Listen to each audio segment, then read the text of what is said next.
Hi, everybody, and welcome to We Met in Real Life. This is a podcast and video series that I'm starting where I interview people about meeting someone in real life, not online. I thought of the idea before the pandemic because I was thinking maybe I'd be able to hear tips or learn from people's mistakes to meet someone in real life. But then the pandemic happened and now I have to online date. So basically we just talk about people's real life stories compared to my online dating stories at the moment. And it's a lot of fun. My first guest is Alexis Guerreros. So I hope you like it and stay tuned for more. And thank you. Thank you, Alexis. This is cool. Yeah, no problem. Basically, just because this will probably be the first one. So I'm just going to give a bit. I had done an episode of this before the pandemic. So basically I wanted to do a podcast where I ask people who have met their partners or so success or failure stories of meeting someone in real life, not online, which obviously people can't do right now. So but I was like, fuck it, we'll just continue it for when the real world happens again in 2035 and we can touch people again. Have you been talking to your family in Ireland a lot? Yeah, your accent has been dialed all the way up. Oh, really? Yeah, they're the only people I talk to now. Yeah, no, 100%. And what did you tweet the other day? I've pasta? Yeah. Like, no American would ever say that.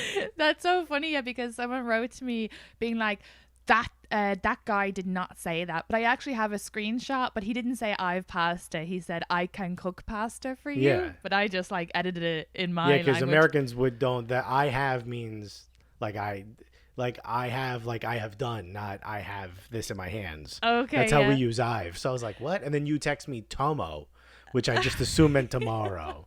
I was like, she's definitely been talking to her family in Ireland. I texted one of the guys. So obviously I've been online dating now, which defeats my whole purpose of this podcast. Because the reason why I wanted to start it, because I was like, I really don't want to online date and I want to meet someone in real life, so I'll steal people's stories. I'll figure out how they did it and I'll copy it. But now I can only online date. But I was texting one guy and I said, YENO, YENO, and he was like, excuse me, what does that mean? And I was like, okay, yeah, I'm sorry, I'm not from here. Yeah, I don't know if you could tell, but I'm not from here. I just think your story is great. You met your wife in real life, right? Yeah, absolutely. Long time ago. Yeah. There was no online dating back then. I mean, actually, there was, but not it was for people who I think you had to fill out documents, eHarmony, that kind of shit. Yeah, the apps weren't as popular, but we met the old school way. We were both went to school together, and somehow she was either impressed by me or I wore her down in a day. I don't know what happened, but somehow we got together. It was orientation. So we were put in the dorms for 3 days. And all the boys had to be in one. I'm just going to tell the story, or do you want to know? Yeah, that'd be great. Because for anyone if anyone ends up listening to this, I hope you do. You told me this story, 4 years ago? And I still think about it. I'm still I'm so far out of college, so that can't happen to me. But I'm like, should I go back as a teacher and just have a romance with a 21-year-old? Yeah, I mean, you can. That's not illegal. High school, I got a problem with that. But college, go for it. Well, I have an art degree, so I look like that art teacher who would sleep with a 21-year-old. That's true. It also makes sense that you have an art degree, knowing you. So we were we were all going to go to a party. We were all going to throw a big party, go to a nightclub or whatever. And somehow that plan got ruined. I don't know what the deal was, but I think we went to a show, but they brought us back on buses and you had to be on the bus. Whatever the thing was, we were all already dressed up like we were going to a nightclub. So I was like, whatever, let's throw a party in my dorm room, which you're not allowed to do, right? So I said, fuck it. So we invited a bunch of people over to the dorm, and I don't know, I was flirting with this girl who lived in in Newark with me. And I was like, I knew her from back in the day. So I was like, yo, I know this girl. So we started chatting, talking. Next thing I know, my shirt's off and I weighed a lot less than I do now. And I'm getting a back rub, and she's behind me rubbing my back. And in front of me, and I was working in a factory at the time. I've been working since I was 11 years old. So my back was shot, right? And in front of me is this girl. And all of us are dressed like we're going, we're all dolled the fuck up, right? And in front of me is this girl wearing a wife beater, men's boxer shorts, rolled up, sneakers, tube socks. Just couldn't give a fuck. And that's all I care about is someone who's like that, just someone who's like not playing the game everyone else is. So I start talking to her, and she's sitting next to another girl who's also talking. And I was like, yeah, I got accepted into NYU, but I couldn't afford to go. And her friend's like, oh, me too. And I'm like, yeah, okay. And like that other girl was trying to find like any connection with me. And I was like, I don't know who the hell this girl is. But this other girl, and she had her key card like in her bra, right, to get in the room. And I was like, you always carry your key card in your bra? And she was like, oh, you always stare at girls' chests? And like whatever I would say, she had like a boomerang back, and I was just enthralled. And at some point, I think the girl behind me stopped massaging. I don't know where she went. I could care less, right? And I was like just talking to this girl. And we ended up talking for like 2 hours, and then the party gets broken up. And I was like, hey, and they're like, oh, the girls got to get out of here. This is the men's dorm. You're all in trouble. Someone's getting expelled. Like there was like a whole to do. And I was like, oh shit. And I'm sitting on like an armoire kind of thing. And I just grab a piece of paper and I was like, hey, write down your phone number. She starts writing down her phone number, and I lean over and I go, could I get a kiss?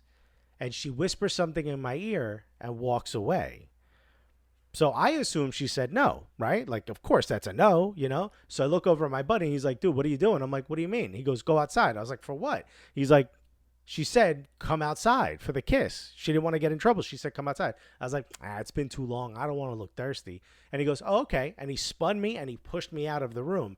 And I literally collapsed in front of the elevator, and I put my hand in. Elevator door opens. All the girls that were in the party were in there, plus the RA. And she takes a step out, gives me a kiss, goes back, the door's closed, and as the door's closed and the elevator goes down, all you hear is, "Aww," from all the girls in the elevator. It was like a movie, right? And from that point on, we like hung out a bunch after that. We talked online, and we just started dating. That's the date that we use is like when we started dating, because we became like immediately exclusive from that point on. And we were both going to college together. We had different schedules, but I would go in early, or she'd come like hang out with me at work, because I still work 7 days a week at this time. So she'd come hang out with me at work, or like for part of my job, I was on call. We would hang out from that point on. And like a lot of times our majors were the same. So like we would just take similar classes. Like I joke all the time, she's Italian. I joke all the time that she had to cheat off of me in Italian class, because I don't even need to study. I speak Spanish. Like it's obvious what's happening here, Like I was good enough to get away with it with at least a C without even trying. But like there was a period of time where I was working so hard, I couldn't even do my own homework. Like I was getting in trouble in school for not having any of the assignments that was due. So she actually switched her classes to take mine, and she would do my homework for me.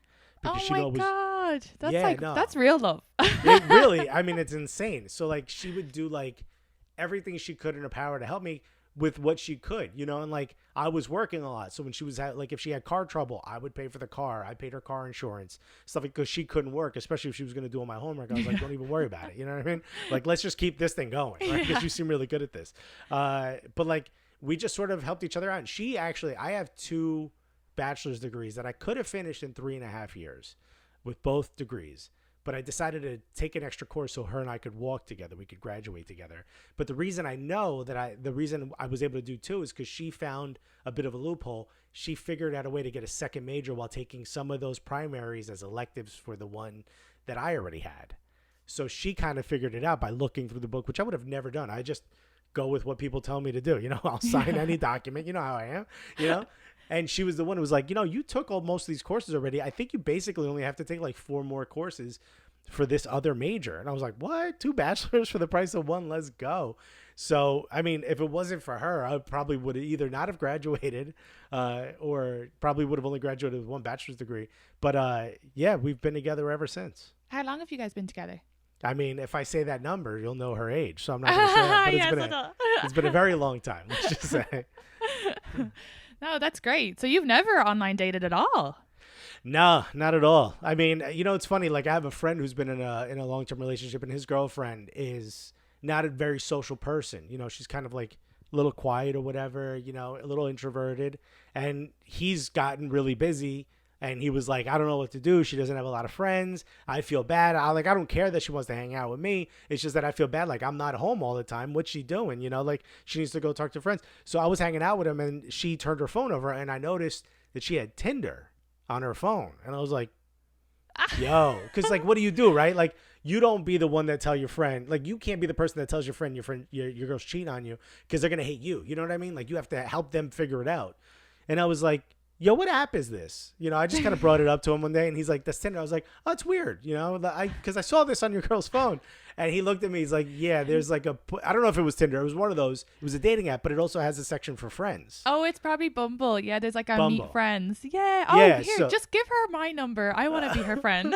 I felt so bad because here I am. I'm like, she's getting dick while my man is out doing his job. You know, like in my head, I was like, she's out here giving him diseases, you know? And meanwhile, she's like trying to get friends. Like, it was kind of cool. You know what I mean? Like, she's trying to make friends. Yeah. It is a strange world now that I don't even realize people need to use those apps just to get friends. Because I guess if you don't have a community, like we have a big community where you see people all the time. There's so many comedians that if you don't like one, you can be friends with a different one the next day. It's my favorite part about being a comedian, and this is why I think so many bad comedians stick around. Yeah. Is because this becomes your social life. Like you can't, like my wife once asked me, she's like, when was the last time you hung out with people that weren't comedians? And I was like, I don't know that I've hung out with a group of people where one of them at least wasn't a comedian. You know what I mean? Yeah. Or like when you go out, you just see comedians all the time, especially in a city like New York before all this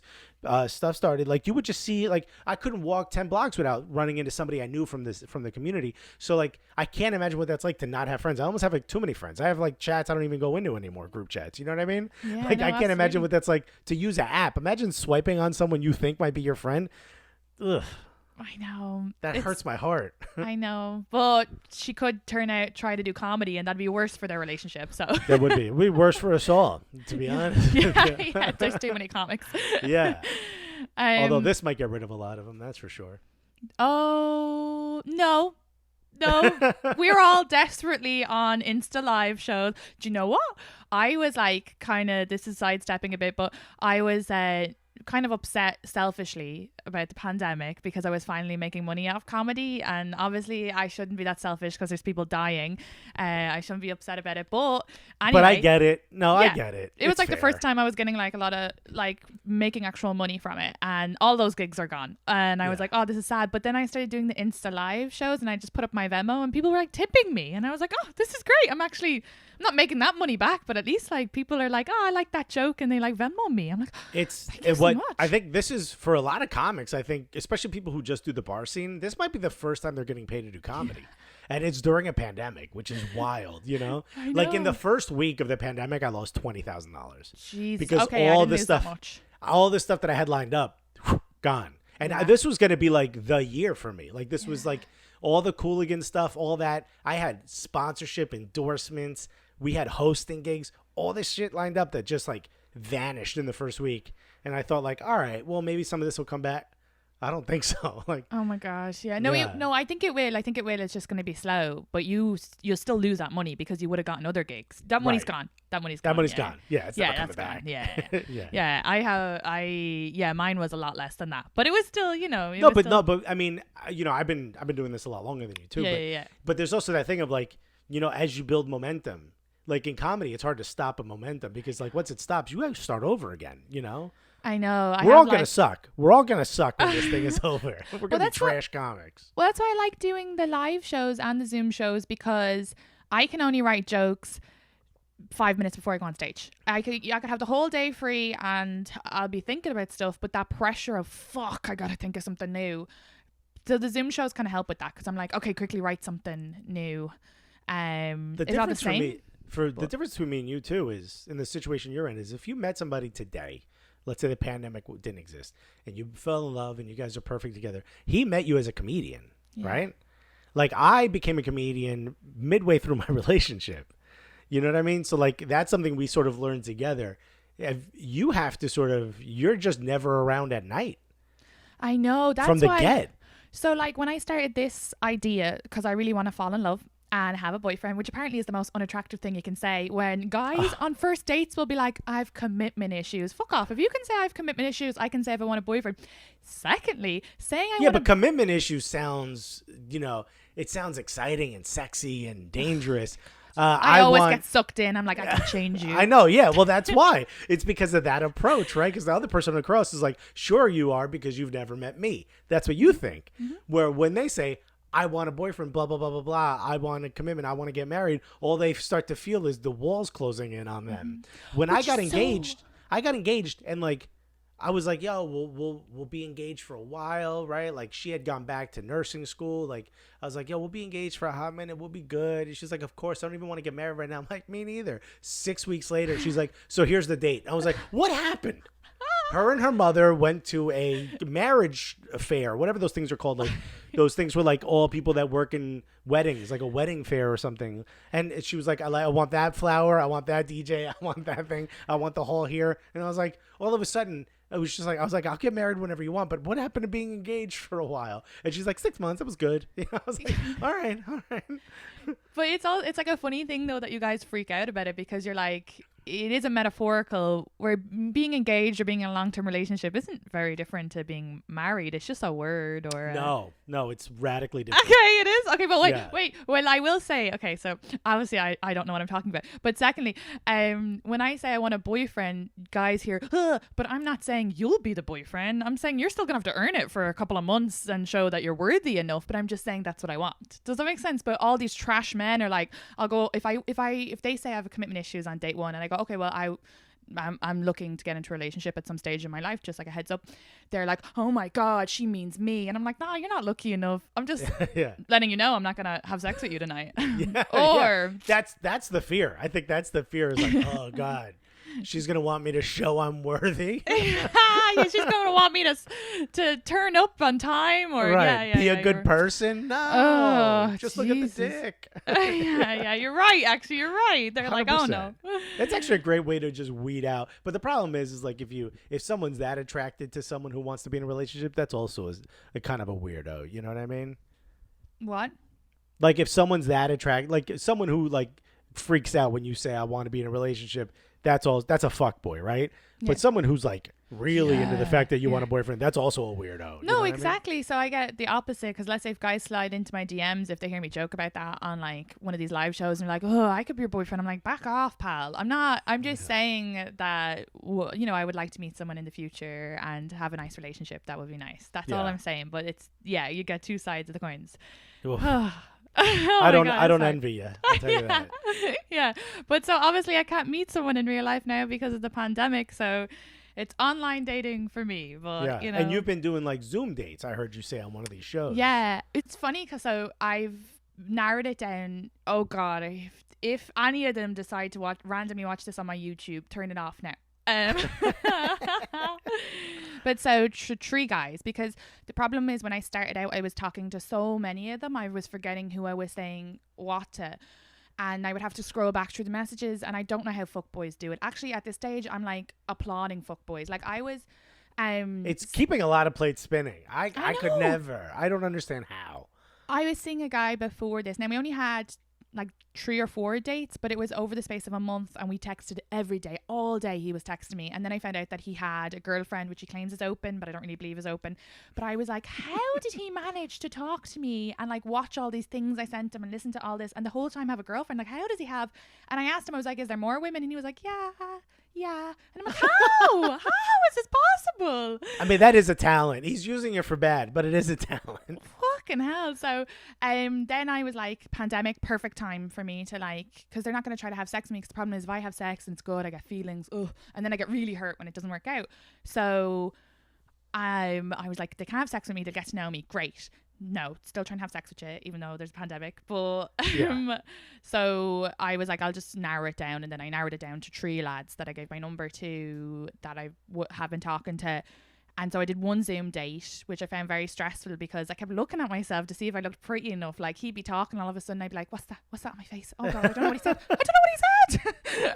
And then I'd be like, oh, the connection went, sorry, what did you say? Yeah, that's hilarious. Oh my God, so stressful. And it was, I forget that you room with a Latina now. Oh yeah, she screams every 5 seconds. It's driving me insane. She's absolutely. Like, wait, this is my impression of her, and any Latin people don't get mad at me, but she's on the phone and she's like, "Hola, ¿cómo estás?" Yes. No, Like they can hear you in Peru. It's music to my ears, really. The first time I met someone who spoke at a realistic tone on the phone, I was like, "Well, you must not be interested in this conversation." Okay, because you either scream like it's your surprise party, okay, or you don't love me. Yeah, I hear her trying to tone it down now for me, but it's like, yeah. It's so funny how, like, even though you're not in public, right? There's still these weird connections that you have with people. Like, you still follow them, you still view their stories, right? You still have these like things that like sort of acknowledge to that person that you're around, you know? Like when I started dating my wife, like it was like I had to flirt with her. You know what I mean? Like I had to flirt with her to get her attention. I couldn't swipe on a photo. I couldn't do anything. And you know, I was high risk, high reward. Someone was massaging my back. My shirt was off. I was dressed like a fucking lunatic, right? I was going out to a club. My hair, like I had a ton of product in it. I probably stunk because I had 15 sprays of cologne on.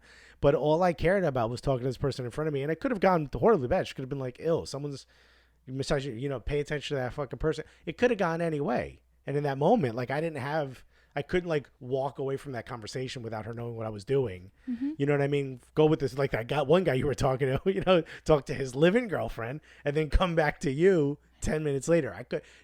I couldn't have done that. She would have seen it. I was right there. So It's so funny how even though it was completely different, there's still those like little things that even in this situation, the only fear I have if I were stuck in your predicament is what happens when you meet in person. Like, what if the dude like has like stinky breath or some shit? Like, what if that connection's not there? What if you just spent 4 weeks or 5 weeks pouring your heart and soul out to someone, and when you meet, you're just like, ugh. We might meet up, and yeah, they might be like, God, I don't like the way she holds her shoulders. You know what I mean? It could be something as simple that could turn you off. But I don't think the way you walk. None of these people have ever seen you walk. I know. You've been now sitting I'm in front of a desk. So stressed out when I walk towards them. By the way, whichever one I end up, whichever one ends up like staying through the race, whichever one's like, she's cute enough for the crazy directness. Yeah. You're both gonna have to get on computer chairs and like shuffle towards each other just to keep the the relationship going. No, but the thing is, I guess it won't be a waste of time because we're in a pandemic. Whereas before, that's why I did an online date, because every time I would text these guys and get to talk to them, when I would meet up with them, they're fucking Looney Tunes. So that's why I want to do this podcast where I can meet someone in real life, but now I can't unless I fucking stick my head out the window and be like, hello. Yeah, delivery man. Yeah. Yeah. Uh-huh. Oh my God, a delivery man did come in the other day and I was like, ugh, too young for me. But how old was this delivery guy? He was definitely like 20, 21, but he was cute and he held the door open and I was like, ugh, I'm getting wet. That's all it takes. Jesus. It's been a while. I'm horny. Huh? I'm horny. Yeah. But yeah, so I don't know. I guess like I'll end up ideally meeting one of these guys at the end. And then I don't want to just only talk to one because you don't want to put your eggs in one basket. Because that's what I do. As soon as I meet someone and I like them, I only talk to them. I'm like so loyal. And that's not New York. New York, they're talking to 17 people at once. Yeah. And they also, you have the pick of the litter. There's so many more women than men. Well, I guess you don't have the pick of the litter. Then. Yeah, I don't. You have a lot of competition. They have the pick of the litter. Yeah, so you have to be talking to many. And women drop their standards, and these men don't do anything. They don't do anything romantic. They don't bother. They don't make an effort. I'm so depressed. You had a tweet that made me laugh where you were like, if I have to do my hair and put on makeup, you at least have to cut your nails. I know. That was I'm like, damn, these dudes ain't trying at all. I know. It's disgusting. And like I had one of my friends be like, oh, women need to still shave their armpits during this. And I was like, dude, come on. They're still hotter than you men. Women are still hotter than men. Like, you can't put this. That's by a long shot. I was walking through Cleveland. When I was performing in Cleveland, I had a mutual, like a comedian from Cleveland who was friends with the headliner, was kind of hanging out with us. And I guess he knows people. So he was like, yo, let's walk through this other venue. There's like this huge theater. And we like walked in through the back door, like where like the actors used to walk in like in the 30s and shit. We walk in through the back door and he's saying hi to everybody. This guy's like the mayor of Cleveland, which is probably not something you want to be proud of, but because it is Cleveland. And we walk in through, he knows everybody. And there's an area where everyone who's ever sold out this theater was like, it's the House of Blues. So everyone who's ever sold this theater out, they get their logo or their name sort of painted on the wall, similar like the Comedy Store. But it's all like in these like frames, right? So someone was getting their name painted in. And the girl was up on the ladder and this guy stops and he was like, yo, I've got this huge crush on this girl. And I was like, oh, okay. And she kind of looked like a little emo-y, you know, like shortish hair, like, you know, like a Suicide Girl, a lot of tattoos, blah, blah, blah. So she's painting. She lifts her arm up like this, and she's got a full, like, has never once even thought about trimming her armpit hair. Just like a full, and she has very short hair, which is why it was so funny to me. It's like, you got very short hair, but underneath you're like, I don't need the fade down there.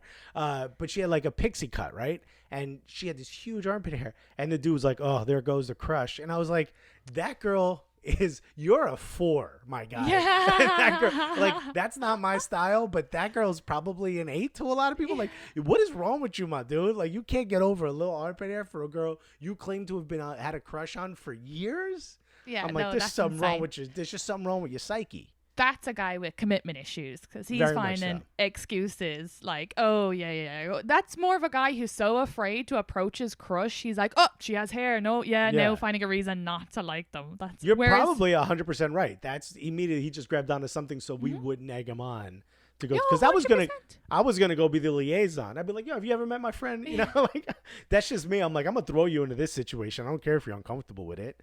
It's the Like, it's stop the crushing fear. on someone from far away. Get up there. Go talk to them. No, absolutely. It's the fear of rejection. I think that's so. I'm like, now that I'm thinking about it, I'm like, that's the reason why so many people do what they do. Like, so many guys, or even like girls, will settle for guys who are way below their league. But I think that's the same for them. There's a bit of an insecurity. They're like, oh, he'll never leave me, and then that fucking ugly fuck is off fucking your sister.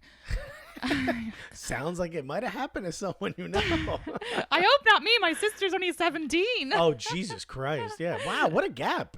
What are you? You're 26, right? Oh, I wish. I'm 29. I've got only a couple of months left before 30. Different mother? Yeah, yeah. Oh, okay. But my stepmom's like my mum. She's amazing. No, she sounds cool, but I'm like, what a gap there. Most people, Yeah. you She's feel so like you're done funny. having sex after that time. My sister, we have definitely different types. I send her pictures of guys I've crushes on, and she'll be like, she just tears them apart. I think the last time she said to me, she was like, I remember we got you glasses. What's the point in us getting you glasses if you don't wear them, Katie? Damn. Wow. She was like, yeah, good luck to bringing home that guy one day. But yeah, I do think it's funny though, like with the meeting in real life. One thing I will say about the online dating. So obviously I've been doing it like 6 weeks now. How long has the pandemic been? About 6 weeks. 6 weeks. So the last 3 weeks I've been. Well, that's not true. I haven't left my apartment in 4 weeks, so it's been about 4 weeks. Yeah, I think so. And I think like I've been FaceTiming the same guy for about 3 weeks. This is a different guy, and he's lovely, absolutely lovely. And it's so much so that if I met up with him and his breath stunk or whatever, or if he was like, I don't like her tits or something, I don't know. He was like, I need big bosoms or whatever. Yeah. Because he can only see the head, you know. Yeah, it's true. I think we would stay friends. Like, he's just lovely, and we've like made like we did like an art project together and stuff, and like I'm excited to talk to him. Whereas I'm kind of like, no matter what, I don't think it'll be a waste of time because I've made a friend. Yeah, at the very least, you are making a strong bond with someone that you probably wouldn't make in another situation. Like, I'm sure that when I was first like talking to D and we would go out on dates and hang out, there was probably, and we would talk like all day. Like, we would just talk all day. Like, I'm sure there was a time where like there's shit that she didn't reveal where in a situation like this, you probably would. Yeah, and it's funny, like, you're so much more like with him specifically, am I really comfortable? Like, I was saying to him that I've been working out because I'm skinny but I'm not fit, and then he said I was skinny fat, and I got mad at that. I was like, don't use fat in the sentence. And he was like, no, it's a thing, like, and I was like, I look like I've abs but I don't, like, I don't, if that makes sense. So I was showing him my stomach, and then I was like, oh, show me your stomach. So he did, and then he got recommended this app after we talked called Manly, and it's where you can edit in abs. And we were like, oh my God, that is so offensive. They were like listening and insulting him. They were like negging him. Siri's like, he's going to fuck this up. We need to give him abs. I know, right? Siri's like I like this girl for him. You know, Siri's being a mom. She seems like a sweet girl. She's got an Irish accent. We got to give him abs. Yes. So we both downloaded the app, but you have to pay for the abs. So we were like, we're not going to pay for the abs, but you can give yourself a tan and put tattoos on. So we gave ourselves tans and put tattoos on. And I sent him a photo of like me and my bra with all the tan and tattoos. But it just seemed like it didn't, which was funny because I would never send a guy a photo of me and my bra that I've never met before. But it was just like we built up such a camaraderie now at this stage, if that makes sense. Either that or he's just like a really slick dude about getting nudes. You know, he's like, oh, what a weird app I got. You should totally take your fucking shirt off. You know what I mean? Oh my God, that's so funny. I said this on the shift because he tends to be a bit blurry in the FaceTimes. And at one stage he got like full blur and I took a picture of it because I thought it was funny. But he's never been pristine the way we are. So I'm hoping we're actually going to have a FaceTime date tonight. We're going to get a little drunk. I'm going to be like, look, you need to just like hold your phone up. Because I really don't know. Bruh, I need to see all of you. Yeah. And then my sister was like, send me a photo of him. And I was like, sure, I'll go into his Instagram. And she goes, a recent photo. This is from 2017. I was like, oh, that's his most recent photo. And she goes, oh, Katie, there's something fucking up here. Look at your face. Remember the last dude who didn't have social media? Yeah, he tried to kill me. Right? What'd I tell you? I know. Des calls him Boris, and Des goes from Boris to blurry. That's why he does theaters right there. Oh my God. But yeah, so we'll see. But I do. Okay, so let me think really quickly before we go. So I asked you real life. So I guess the moral of that story is just go for it. Did you tell us about how you used that like funny chat up line to her? Oh no, the first thing I ever said to her. Yeah, that's right. I forgot that part. This is true. I thought about this when I was a teenager and I just never said it. I never used it. It's the only time I ever used it. People think I make this up. I don't make this up. She laughed. We were flirting and she was kind of like very tough. Like I said in the beginning, like I would say this and she boomerang back. And that's the part where I usually say this part, but I forgot. She asked me my name and I said, wait, before I tell you that. No, I said, my name's Alexis. That's right. I said, my name's Alexis. She went to ask me something else. I go, wait. What kind of car do you drive? And she was like, a Chevy. Why? And I was like, well, I don't know. Maybe tonight you'll be riding a Lexus. And I just stared at her. And she just stared back at me for like 2 seconds. And then she started laughing. I was like, was that funny? And she's like, it's the dumbest thing I've ever heard. And I was like, yes. Because she's laughing and she hated it. And it's like, to me, it was like ironically funny. You know what I mean? Like I would never think that would actually work, but I was just waiting. Like when could you actually use that where the person would know that it's stupid on purpose? And that was it. That was the moment. Oh, and to this day, I still tell people I said that and they're like, you never fucking said that. And she'll be there. She's like, no, he's an idiot. He did. I'm going to ask guys, have you ever had a boil? Because you'll have one on top of you tonight. Yeah. What do you mean you've never had a boil on your dick? Yeah. You'll have a big wet one on you tonight. I mean, it's not the image you want to set across, but whatever. I know. This guy asked me last night. I'm really bad at like sexting as well. And he was like, what are you good at? And I was like, you'll have to wait and find out. Making fucking potatoes, you asshole. Yeah. Oh, yeah. Oh, no. Okay. So making potato. I'm getting like so much like positivity on TikTok, but then like a lot of hate. Someone called me a potato N-word on TikTok the other day. Isn't that so weird?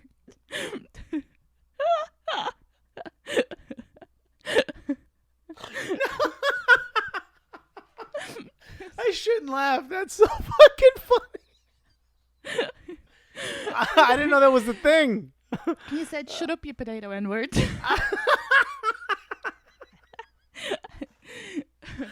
I did block him though because I looked at his profile pic and he was holding an axe, so I thought no. Yeah, no. Yeah, the person who would use that word is not the person you want to follow for sure. Oh my God. I'll never forget that moment right there. Just the look on your face was perfect. Oh, okay. So I guess the moral of this is when we get out and we're able to touch people again without gloves, just go for it. Yeah, and the personality that I wanted, like the person who would laugh at that, and would know that I was being stupid on purpose and would know, like that's like if you have a line like that or if you say something and the person doesn't get it, maybe it's something you could work out. But in my head, that would already be like a sort of like a knock against them. Like our personalities aren't mixing, they're clashing. And like, I would think that's more important than anything. Everything else can be fixed.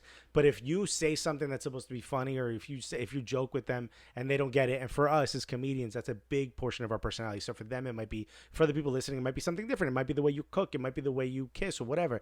Like, that's a huge thing for me. Like, I needed to be with someone who immediately understood who I was and immediately got, or at least could figure out and was already on the path to sort of understanding how the way my humor works. Because my humor can get dark at times. Like, you know, as comedians, we blurt out shit that sometimes you're like, oh, that's never going to make it on stage. I'm shocked I even said that. Like, that's the kind of shit that I would need someone to be like, that was funny, write that down. Yes. Like, I was doing, I think this was your show. Remember, I was doing your Zoom show, and I just riffed a line, and she ran in the room, wrote it down, and handed it to me because she knew that was a riff, and she was like, that's good enough for stage. And I'm not saying I need someone that's running around me, blah, blah, blah. But like, sometimes she'll say something, and I'll be like, yo, remember that for her the project she has called The Donnas. Shit like that. Like, that's the kind of stuff where, like, yeah, it's like she gets me 100%. And that to me is almost way more important than anything else. Like, when I lost my job, she didn't run away. We fixed it. Like, all the other shit you could fix, you know what I mean? And that's obviously when I was like first a comic, but like all the other shit you could fix. That stuff, the way y'all connect like magnets, that'll never get fixed in my eyes. Yeah, no, I love that. That's great advice. I do find that as well. I unfortunately connect with the wrong guys, but but with the guy I've been FaceTiming, there's been a couple of things that I've said, and he's went, "Oh, that's really funny. You should write that down." And I'm like, huh, "Okay." Yeah.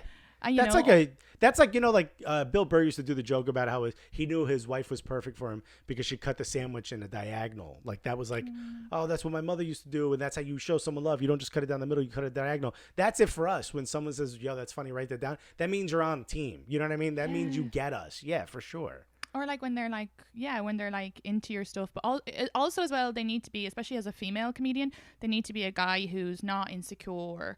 Like, isn't like, oh, I want to be a comic and she's doing that. And then B is like, oh, she's doing this, I'm like proud of her, and not be like worried that we're gonna get on here and talk about you like I just did.